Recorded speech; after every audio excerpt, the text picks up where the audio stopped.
Hello hello à toutes, j'espère que vous allez bien, je suis ravie de vous retrouver pour une vidéo d'un format un petit peu différent et dans un cadre un petit peu différent. Une vidéo où je vais partager avec vous mon bilan de l'année 2024 qui va s'écouler, qui va se terminer très très vite. Donc ça sera une vidéo un petit peu plus personnelle, un petit peu moins structurée. Je vous invite à pouvoir l'écouter en podcast si vous le désirez parce qu'il n'y a pas grand chose à regarder. Mais j'avais envie de faire ce bilan avec vous, et bien pour vous partager mes challenges, mes réussites et puis aussi vous montrer que c'est pas parce que on est là où on est que tout se passe bien et qu'on n'a pas de problème, et au contraire que on continue à apprendre, on continue à se développer, même si bien sûr le chemin est de plus en plus agréable, le chemin est de plus en plus facile d'une certaine façon, mais les challenges sont là. Donc je voulais partager avec vous une citation qui est en anglais et qui dit New level, new devil, et qui dit qu'à chaque niveau nous rencontrons notre nouveau diable, mais en réalité notre nouveau challenge. Et ça vaut vraiment encore une fois à tous les niveaux, peu importe où vous êtes aujourd'hui et peu importe où je suis moi aussi et où les autres entrepreneurs que vous voyez sur internet sont. Donc voilà, ça veut dire que à chaque fois que l'on va grandir, à chaque fois qu'on va sortir de notre zone de confort, on va devoir un petit peu pousser, on va devoir un petit peu grandir pour aller plus loin, pour aller un petit peu plus loin dans nos objectifs. Et c'est ça qui rend le trajet intéressant, c'est ça qui rend l'entrepreneuriat intéressant. Le fait d'être indépendante, eh bien c'est de jamais, entre guillemets, être sur nos acquis et de pouvoir grandir, de pouvoir se développer. C'était quelque chose, je le dis souvent, qui me frustrait énormément dans le salariat, bien qu'en soi j'ai rien contre le salariat, mais c'était vraiment quelque chose qui me frustrait, ce fait qu'on me bloquait régulièrement et que j'avais pas de zone d'expansion, j'avais pas de zone de croissance, ou alors que ma zone de croissance devait être dirigée dans une certaine direction et était limitée par des étapes qu'on me donnait, des choses à faire qui pour moi n'avaient pas de sens. Et c'est vraiment une des raisons pour lesquelles aujourd'hui, 6 ans plus tard, j'aime toujours l'entrepreneuriat, j'aime toujours le business et j'aime toujours le challenge que ça apporte. Alors, on va commencer avec le côté pro et le bilan de l'année 2024 en termes de réussite. Je pense que notre plus belle réussite, donc l'équipe continue à grandir, à se développer, l'entreprise est pérenne et solide, et donc ça c'est une très belle réussite depuis qu'on a lancé avec Albin bien sûr. Mais ce qui a été pour moi cette année en tout cas une belle réussite, c'est que on a réussi à revenir chacun dans nos zones de génie. Pour vous donner un peu de contexte, donc je vous l'ai dit, l'équipe grandit, mais on se trouvait à un moment en milieu d'année où en fait tout le monde faisait un petit peu de tout, les tâches étaient très très mélangées, très très dépendantes de quelqu'un d'autre pour faire quelque chose, et ça rendait les choses difficiles. Ça, final, on cherchait une organisation et cette organisation ne fonctionnait pas parce que moi je faisais un petit peu de ça, et puis Célia qui est notre assistante mais qui s'occupe aussi du service client faisait un petit peu d'autres choses, Xavier faisait encore aussi d'autres choses, et finalement personne n'était concentré sur une tâche et surtout plus personne n'était dans sa zone de génie. Donc on a pris la décision de tout reposer à plat dans des réunions où on a dit ok, qu'est-ce que chacun a envie de faire et surtout où est-ce que chacun excelle, parce que c'est ça finalement qui est important, que ce soit pour nous dans notre activité ou que ce soit pour vous en tant que futur assistante digitale, ou peu importe ce que vous décidez de faire pour 2025, c'est d'aller quelque part où vous êtes bonne, où c'est facile, où ça a du sens pour vous de travailler dans ce sens-là, parce que c'est finalement dans ça où on trouve le plaisir de faire les choses. Et bien sûr, il faut se challenger, bien sûr, il faut apprendre de nouvelles choses, mais il faut avoir une base solide pour ça. Et cette base solide, on la trouve dans ce qu'on sait faire, dans nos gifts, dans nos dons qu'on nous a naturellement donnés. Donc pour moi, ça m'a permis de revenir à vraiment deux choses qui sont essentielles pour moi, qui sont transmettre et accompagner. Et ça vraiment, c'est ce qui me fait vibrer, c'est ce qui me motive tous les jours, c'est de pouvoir transmettre ma connaissance, mon savoir pour aider les personnes qu'ils veulent, pour aller plus vite, pour gagner du temps, et accompagner pour vous aider à grandir, à vous développer, à faire face à des challenges, à pas être seul, etc., etc. Et donc quand on a fait cette restructuration à peu près en milieu d'année, d'un coup, les choses sont devenues plus légères, plus faciles et surtout avec beaucoup plus de plaisir. Et donc, j'ai pu me reconcentrer sur le développement de la formation, je vais y revenir, et sur vraiment l'accompagnement de groupe via le Slack que je mène en parallèle avec Célia, où on essaye continuellement d'améliorer les choses, de faire que la communauté soit de plus en plus structurée, de plus en plus fédérée, de plus en plus soutenante aussi pour vous quand vous nous rejoignez dans l'académie. Donc ça, c'était la première première réussite pour moi en 2024 en termes de professionnel, c'est cette restructuration qui a permis à tout le monde de prendre de l'air et de revenir dans sa zone de génie et du coup d'exceller dans ce qu'on fait aussi, parce que ce qui se passe c'est que du coup, eh bien comme on est naturellement doué là-dedans, eh bien ce qu'on produit est excellent. C'est plus je fais juste pour faire, mais ce que je fais, je le fais avec plaisir et le résultat est complètement différent. Donc comme je vous le disais aussi, pour moi une autre grosse réussite de cette année 2024, c'est continuer à travailler et à fédérer notre communauté sur le Slack, donc les personnes qui nous rejoignent dans l'académie, travail que donc je fais en parallèle avec Célia qui m'aide vraiment dans ce soutien pour vous accompagner. Et bien que la communauté grandisse, pour moi je pense qu'on offre encore un niveau de soutien très intense. On est là pour vous, on répond à toutes les questions, on est là en message privé aussi pour soutenir les personnes qui en ont besoin, pour accompagner, pour développer. Donc ça pour moi c'est une réussite de 2024 parce qu'il y a toujours ce challenge de plus une entreprise grandit, plus on a de monde qui vient, qui nous rejoint, et bien plus il devient difficile de donner de l'attention à tout le monde. Mais on a mis en place vraiment des routines, des tâches spécifiques entre Célia et moi qui nous permettent d'être là, donc à la fois dans notre Slack pour les personnes qui sont déjà dans la communauté, mais aussi sur Instagram et dans les emails pour être là, répondre à toutes les questions des personnes qui auraient envie de rejoindre l'académie. Et on a même une autre personne encore qui nous aide sur Instagram pour vraiment être là, être présent, être humain et accompagner dans toutes les étapes, que ce soit avant, pendant et après, si jamais vous décidez de nous rejoindre. Donc ça, pour moi, c'est une belle réussite de 2024. Et puis ce plaisir, bien sûr, à accompagner, à être là dans la communauté tous les jours, chaque jour, voir ce qui se passe, voir aussi comment je peux améliorer la formation, parce que c'est grâce au feedback qui est fait dans cette communauté que qu'on arrive à améliorer la formation et l'accompagnement. Et enfin, un autre point de réussite qui touche à ça aussi en 2014 pour moi au sein de l'académie, c'est la mise en place d'ateliers participatifs. Donc, si vous nous rejoignez dans l'académie, quand vous nous rejoignez dans l'académie, vous avez ce qu'on appelle des ateliers transformationnels. En général, c'était souvent des ateliers où on donnait de l'information pour de l'apprentissage. Mais on s'est rendu compte, justement grâce au feedback que je mentionnais, que ce qu'il y avait besoin, c'est de liens, c'est de rencontres, c'est de connaissances. Donc on a mis en place des ateliers plus participatifs, c'est-à-dire que au lieu d'avoir moi ou Célia ou quelqu'un de l'équipe qui donne une classe entre guillemets, on met les personnes ensemble sur un thème spécifique comme comment se présenter, comment faire un entretien avec un client, ou juste pour se parler, se rencontrer, créer peut-être un binôme, etc. Dans des ateliers grâce à Zoom. Maintenant, on a la possibilité de faire ça et les retours sont extrêmement positifs de la part des personnes qui ont participé, de la part de la communauté. Donc ça, pour moi, c'est aussi une grande fierté. On va vraiment continuer à développer ça en 2025 parce que je pense que plus que tout, avec la montée des intelligences artificielles, avec toutes les automatisations, mais je pense que plus que tout, ce qu'on va avoir besoin, c'est le lien humain, c'est la connexion, c'est le soutien à des personnes qui comprennent et qui traversent la même chose que nous. Et ça, j'en reste persuadée. C'est pour ça aussi que je mets énormément l'accent dans notre accompagnement sur l'humain et sur la relation qu'on peut créer entre nous, que ce soit de nous à vous, aux élèves, ou aux élèves entre elles aussi. Et une dernière chose, dans les réussites, parce que oui, il y en a eu quand même pas mal cette année. Cette année était une année, on a vu pas mal de challenges, mais ça nous a poussé aussi à grandir.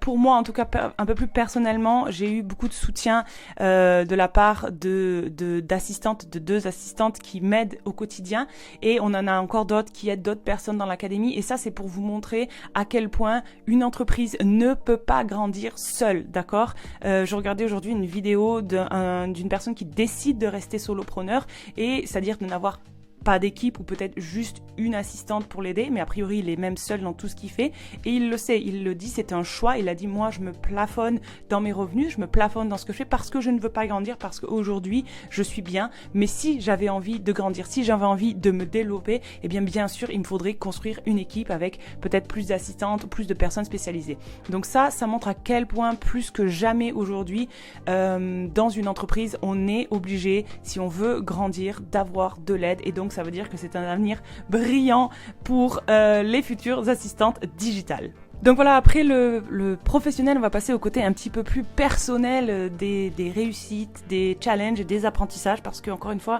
il y en a tout le temps. Donc au niveau personnel, les réussites, mais plutôt ce pourquoi je suis extrêmement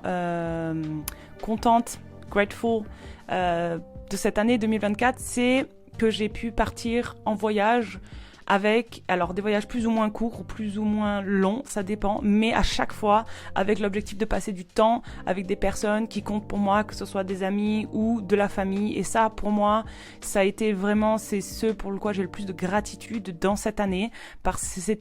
que c'était quelque chose qui me tenait vraiment à cœur, c'était quelque chose qui était sur ma liste de passer plus de temps avec mes proches, avec mes amis, parce que dans différentes situations difficiles que j'ai rencontrées, je me suis rendu compte de la valeur des gens qui sont là pour nous, du soutien qu'ils peuvent nous apporter et de l'importance d'avoir un système de soutien, d'amis, de famille, de personnes qui sont là pour nous soutenir dans les moments les plus difficiles. Ça fait une énorme différence. Et donc, je me suis rendu compte aussi qu'il était temps d'investir aussi de l'énergie et de l'argent aussi, bien sûr, dans ça. Donc ça, c'est pour moi ma plus grande...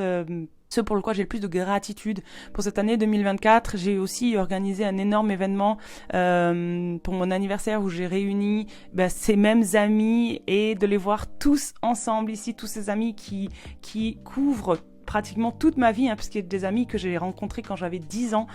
jusqu'à des amis que j'ai rencontrés ici suite à mon aménagement en Suisse. Donc voilà, qui couvrent toute ma vie, qui sont liés à des événements très spécifiques. Pour moi, c'était ma plus grande gratitude et ma plus grande réussite, si on peut dire ça comme ça, parce que c'est ce qui fait la différence au quotidien et dans la vie de manière générale. La deuxième chose pour laquelle je suis extrêmement ravie de l'année 2024 et bien sûr mes amis,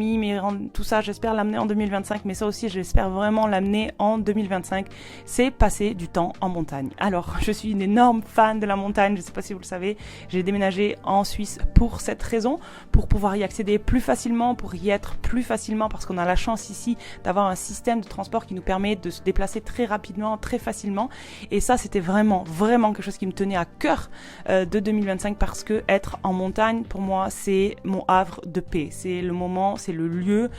où je me déconnecte de toutes les problématiques, où j'ai le temps de faire le point, où le fait de marcher m'aère l'esprit, m'aère le corps, me fait du bien. Et c'est aussi souvent des moments partagés avec des amis aussi. Et il y a un très bel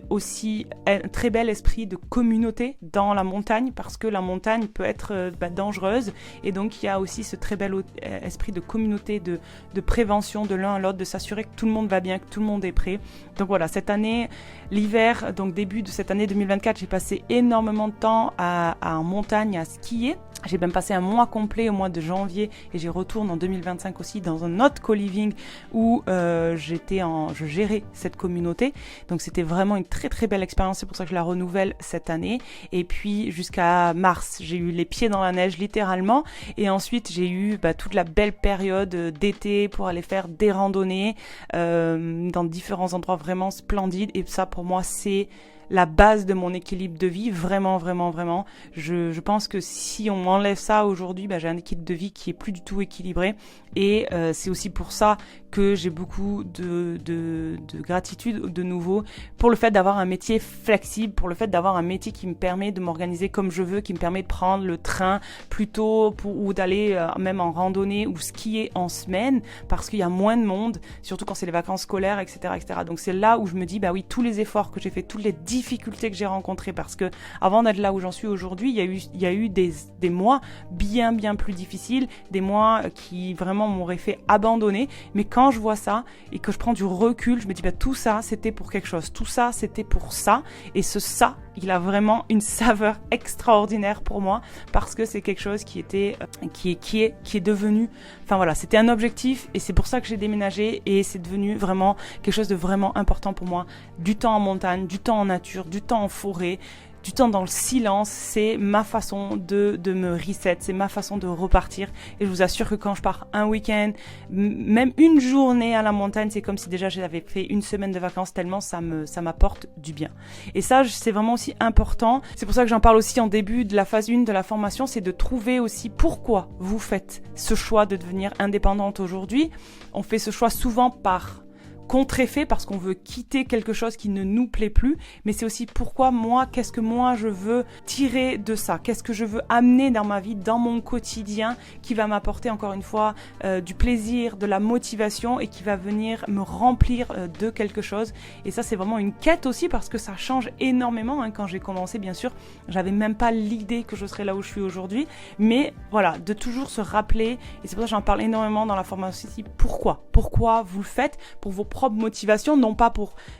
quitter quelque chose qui ne nous plaît pas, c'est sûr et certain, mais ça va plus loin. Quelle qualité de vie j'ai envie d'avoir, quelle qualité de vie j'ai envie d'offrir à mon entourage, et pourquoi, pour quelles raisons je le fais, parce que ces raisons-là,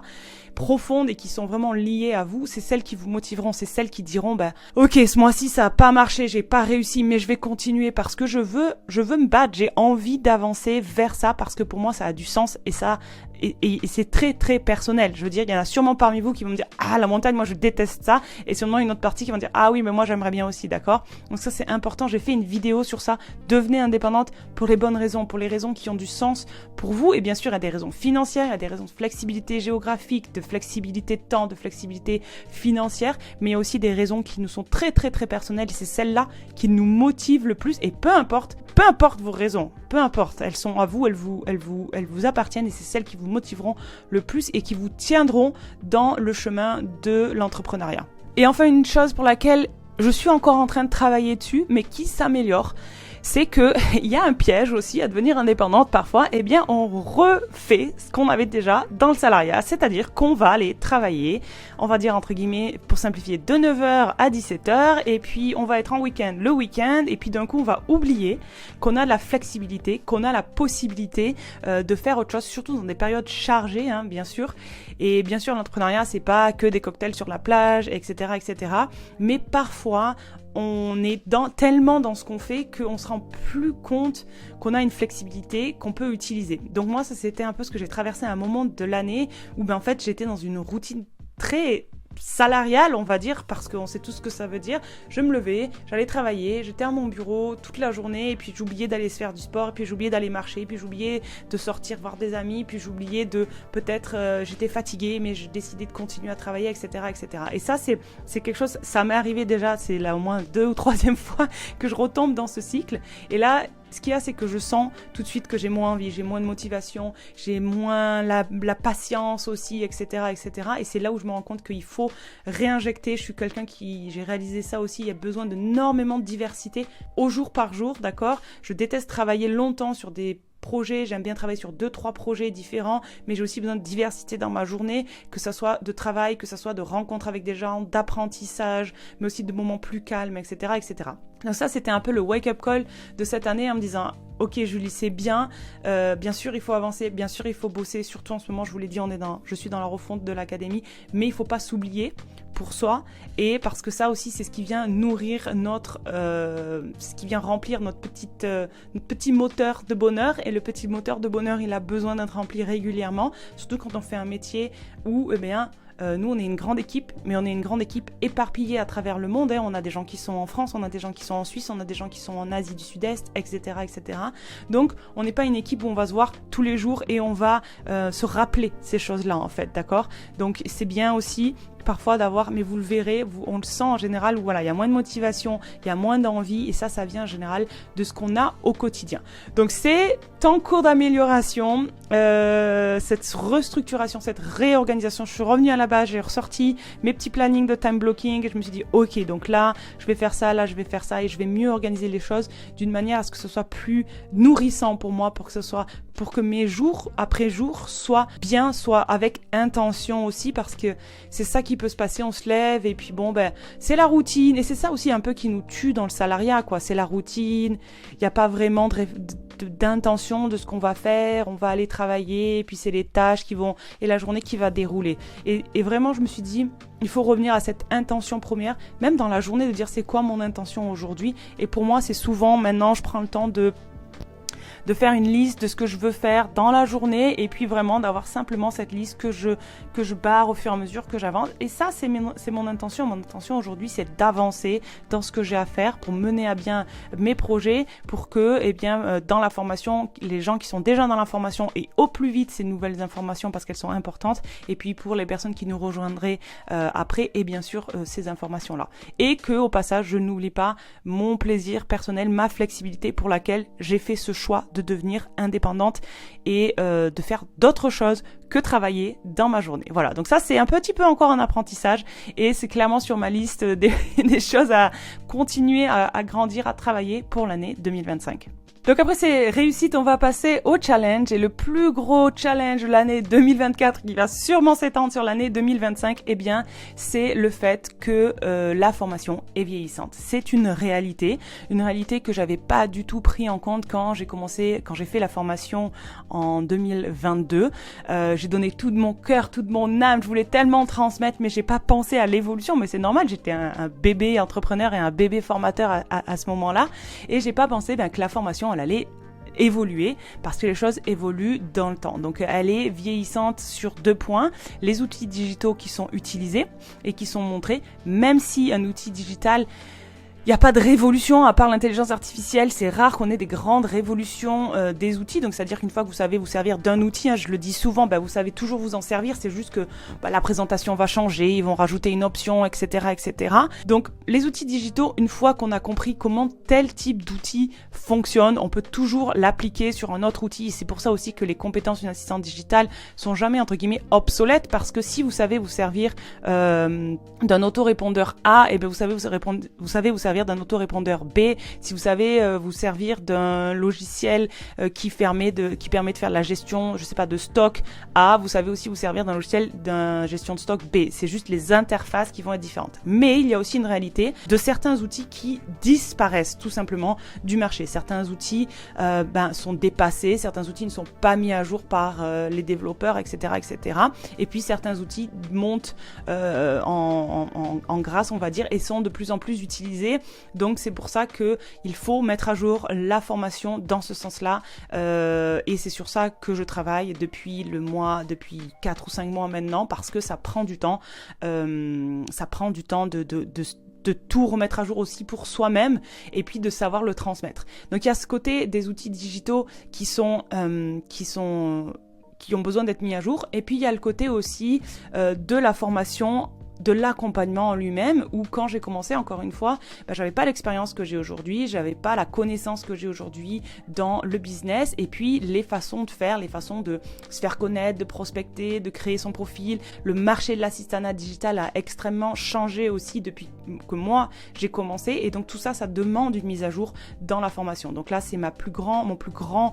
objectif, et je ne suis focus que sur ça en ce moment, c'est mettre à jour la formation pour tout ce qui est préparation de son profil, pour tout ce qui est compétences, pour tout ce qui est prospection aussi, comment je vais chercher des clients, comment je suis plus efficace dans ce sens-là, et plus le côté business vraiment, parce que aujourd'hui le marché de l'assistanat digital est loin d'être saturé, vraiment je pense qu'au contraire il y a encore de la place pour tout le monde, mais par contre il est de plus en plus structuré. On peut plus rentrer dans l'assistanat digital un petit peu comme ça, au hasard, on va dire. C'est vrai que c'est un marché qui se structure avec des gens qui ont de plus en plus l'habitude de travailler avec des assistants digitales, et qui donc va avoir des attentes. Parce que quand on ne connaît pas quelque chose et qu'on nous propose un service qui nous plaît, on va dire « Ah, je connais pas, mais je vais essayer, pourquoi pas ?» Mais par contre, quand on a déjà travaillé avec des assistantes digitales, quand on sait que ce service existe, quand il y a plusieurs personnes sur le marché, on va devenir un petit peu plus picky. On a un peu plus envie de prendre notre temps, de faire notre choix et de savoir ce qu'il en est. C'est pour ça qu'aujourd'hui, en tant qu'assistante digitale, on ne peut plus se présenter sur le marché comme c'était avant. C'est loin de dire que c'est impossible, mais il faut être un petit peu plus structuré, il faut être un petit peu plus business, et donc c'est pour ça que je mets à jour la formation dans ce sens-là. Donc cette mise à jour va sûrement déborder sur le début 2025, mais ça veut dire qu'en 2025, on aura une formation qui sera 100% à jour pour les années à venir. Et mon apprentissage dans ça, c'est de faire plus de veille. J'ai laissé par méconnaissance, j'ai pas pensé à faire de la veille, j'ai pas pensé à anticiper cette mise à jour et je me rends compte que c'est vraiment quelque chose qu'il faut que je fasse maintenant, qui rentre dans mes responsabilités en tant que formatrice, en tant qu'accompagnante, en tant que coach, de faire de la veille et de mettre à jour plus régulièrement la formation, parce que ça m'évitera d'avoir la même problématique dans 2 ans où il va falloir que je passe 6 mois ou 5 mois à refaire cette mise à jour, pas parce que elle est importante en volume, vraiment. Là, je pense qu'il y aura 2 phases sur 3 qui seront complètement refaites, donc ça veut dire que le matériel sera complètement à jour pour l'année 2025 et donc je vais veiller à ce que ça ne devienne pas obsolète par la suite. On arrive à la partie fin de 2024 qui est donc le challenge personnel. Alors c'est un peu comme dans le pro. Dans le pro, il y avait plein de petites choses qui ont fait qu'on a avancé et puis un gros challenge et c'est un peu la même chose dans le perso. Mon plus gros challenge de l'année 2024, c'est mes finances. Alors ça peut paraître surprenant, mais c'est pour ça que je vous le disais en introduction. New level, new devil, parce que notre relation à l'argent, bien sûr, elle évolue énormément quand on rentre dans l'entrepreneuriat, parce qu'on n'a pas le choix. Si on ne prend pas en compte notre relation à l'argent quand on rentre dans l'entrepreneuriat,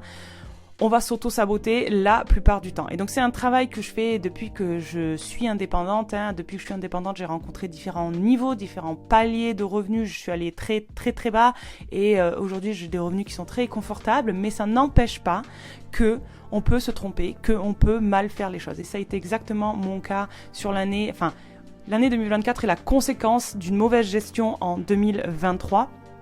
Et aussi, c'est des effets combinés puisque j'ai déménagé à l'étranger et en fait, il y a eu des problématiques dans les papiers, etc. Et donc aujourd'hui, je me retrouve à cheval sur les 2 pays, dans l'obligation de payer dans les 2 pays, ce qui, bien sûr, s'additionne très vite. Voilà. Donc aujourd'hui, j'ai aussi pris conscience, encore une fois,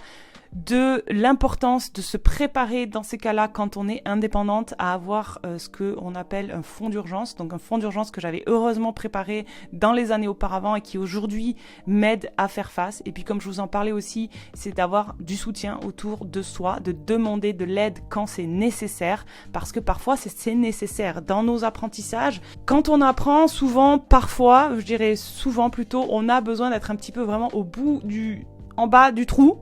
pour comprendre les erreurs qu'on a fait auparavant et comme beaucoup d'apprentissage, il faut aussi le temps de se relever et d'apprendre. Donc voilà, donc moi là c'est la pleine phase de me dire ok, qu'est-ce que j'ai pas bien fait dans les années auparavant et qui m'ont mené aujourd'hui. Donc pour moi c'est surtout de l'anticipation de charges sociales, bienvenue en France. Et puis c'est combiné à ce doublement de charges en fait entre la France et la Suisse qui aujourd'hui me met dans une position un peu délicate, mais aussi une gestion de mon budget qui n'a pas été la meilleure. Ça c'est vrai, je peux pas, j'en prends la pleine responsabilité et je pense que c'est aussi important quand on se lance comme entrepreneur parce que on doit prendre la responsabilité de ce que l'on a créé en fait. Et aujourd'hui, oui, je pourrais dire, oui, c'est les taxes sociales en France, oui, c'est le problème de ça. C'est vrai, mais c'est pas que ça. C'est aussi ma responsabilité de chef d'entreprise, de ma propre gestion financière qui a été engagée et qui aujourd'hui me revient en me disant, regarde, il faut que tu regardes ça et il faut que tu sois meilleur sur ça pour pas que ça soit comme ça dans les années à venir. Donc c'est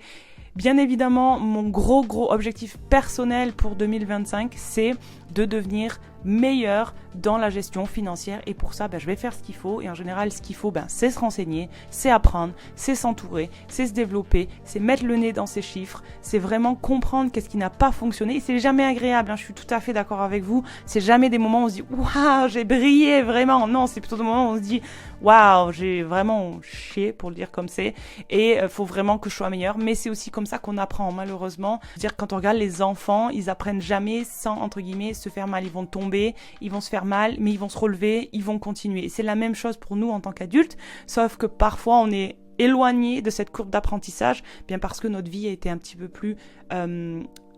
stable, donc on est éloigné de cette courbe d'apprentissage. Voilà donc mon gros challenge personnel de l'année 2024 qui va déborder sur l'année 2025, c'est la gestion financière où il faut vraiment que je m'améliore, que je la regarde un petit peu plus en face aussi. Et puis, si ça vous intéresse, je peux aussi vous faire un retour sur ça parce que j'ai vraiment pris conscience vraiment cette année de ce côté. On a toujours en tête quand on commence que quand on va avoir plus d'argent, ça sera plus facile.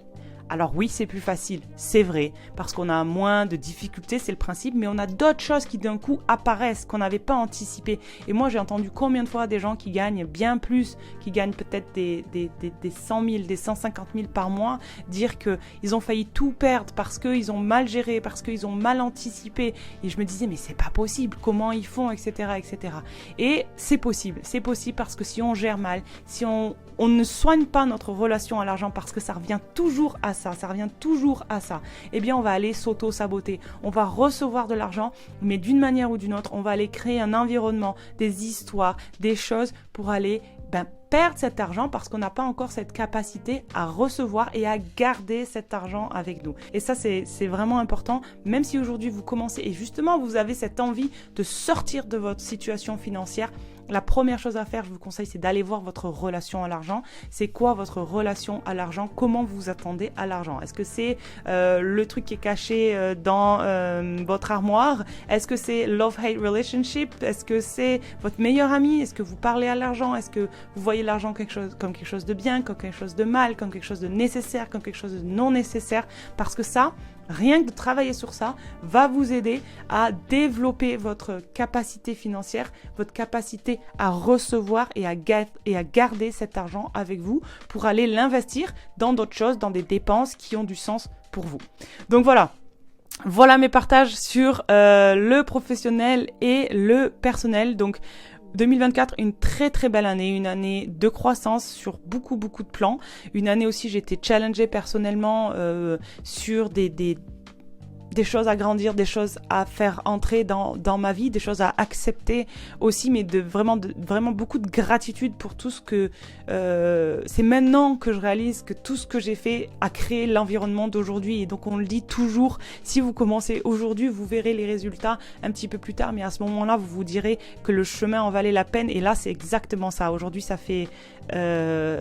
presque 6 ans. J'ai commencé quand? Oui, c'est ça, 6 ans que je me suis lancée de chez moi après l'hôtellerie, et aujourd'hui je vois un peu tous les bénéfices, tous les fruits que je récolte de ce travail-là, même si bien sûr ça a commencé auparavant, hein. C'est pas aujourd'hui que tout d'un coup tout tombe, mais c'est plutôt cette réalisation où je me dis ok super, j'ai construit tout ça avec de l'aide, hein. Attention, j'ai jamais été seule aussi, avec de l'aide, avec du soutien, avec de l'apprentissage, etc. Mais j'en suis contente et j'ai qu'une envie, c'est d'aller vers là. Donc pour moi, les objectifs 2025, eh ben, ça va être de continuer à se développer, continuer à apprendre, mettre en place ce qu'il faut pour faire face aux différentes problématiques que j'ai rencontrées dans cette année, et puis continuer à me développer professionnellement aussi. Je pense qu'il est temps pour moi de grandir encore plus dans un rôle d'enseignant, de mentorat, je sais pas, mais je pense que voilà, il est l'heure pour moi d'aller encore plus loin dans ce rôle-là. Et puis dans ma vie personnelle, eh bien, j'espère qu'elle va continuer comme elle est, et puis prête à recevoir les challenges qui me seront amenés. Voilà, donc une belle année 2024. Et puis j'ai hâte de se retrouver en 2025 pour faire la vidéo. En tout cas, moi je vous souhaite je vous invite à faire ce bilan si c'est quelque chose qui vous intéresse, parce que c'est toujours intéressant. Ça peut être aussi un petit peu inconfortable, mais c'est vraiment aussi quelque chose qui nous aide à grandir, et c'est vraiment quelque chose qu'on ne fait pas nécessairement, alors que si on le fait, eh bien ça nous permet aussi de voir un petit peu les challenges qu'on a rencontrés, et aussi surtout de prendre conscience des réussites qu'on a eues, parce que dans la vie de tous les jours ça déroule très très vite, et parfois on se rend même plus compte de ce qu'on a réussi à faire. Donc premièrement, je vous invite à faire cet exercice si vous êtes appelé à le faire. N'hésitez pas, si vous voulez aussi partager des choses en commentaire, je serai ravie de vous lire. Et puis la deuxième partie, eh bien ça sera bien sûr de préparer 2025, et je vous souhaite absolument le meilleur pour cette nouvelle année à venir. C'était Julie, et je vous dis à très vite.